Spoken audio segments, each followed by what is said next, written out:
Have you ever wondered how you open the door to chaos and confusion?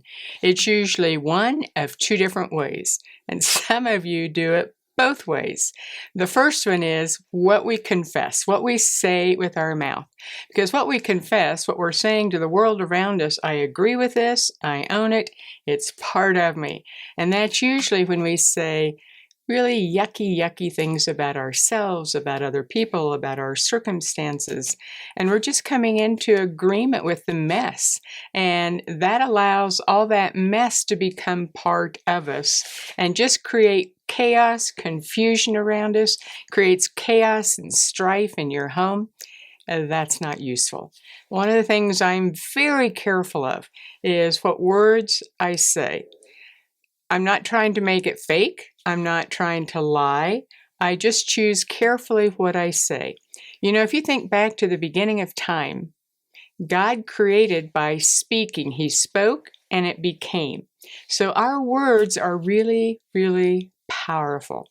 I was working with a client who's very good at monitoring and stewarding her words, and yet she was dealing with this undergirding sense of anxiety, and then it would impact all kinds of thinking and what she could and couldn't do. And as I was talking to her, I said, you do a great job of stewarding your words. What about your thoughts? Your thoughts. Just because a thought comes doesn't mean you have to entertain it and think about it and loop upon it. I had a friend, I still have her, and years ago, one of the things she would say when I would either say one of these things or I've been thinking about one of these things, first thing out of her mouth would be, well, Lord, is that true? And as soon as she would say it, I'd think, well, of course it's not true. Well, then why am I thinking it?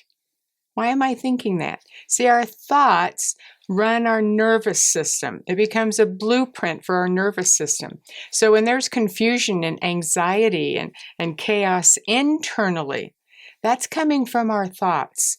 And as people say things or you read things or you're around different people, thoughts can come. And you can choose to interrupt them, set them aside. I just want to give you 3 little tips that I use on a regular basis with myself and with clients. Number 1, when a thought comes, well, Lord, is it true? And if you don't think you can hear God's voice, what's interesting, when there's thinking and you say, Lord, is that true? It's amazing how often you'll get a or a because if it's causing confusion, God is not the author of confusion. So that's first tip. Lord, is it true? Then the second thing I ask is, God, does this line up with your word anywhere? Is it impossible to do anything? Am I just a mess? Is everything that bad? No, because God's always got a way through. He always has a way through, and He never leaves us nor forsakes us. So there's always a way through what we're going through. Then the third tip I look at is, does it line up with my core values? And if it doesn't line up with my core values after I've asked the other 2, then I go, this isn't true.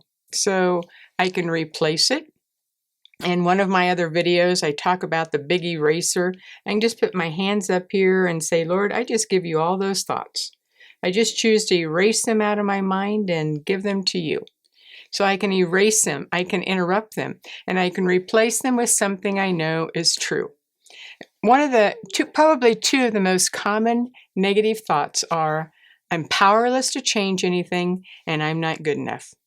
Neither one of those are rooted in truth, because God gives us the strength to overcome anything. So we're an overcomer. We're never powerless in a situation. Never.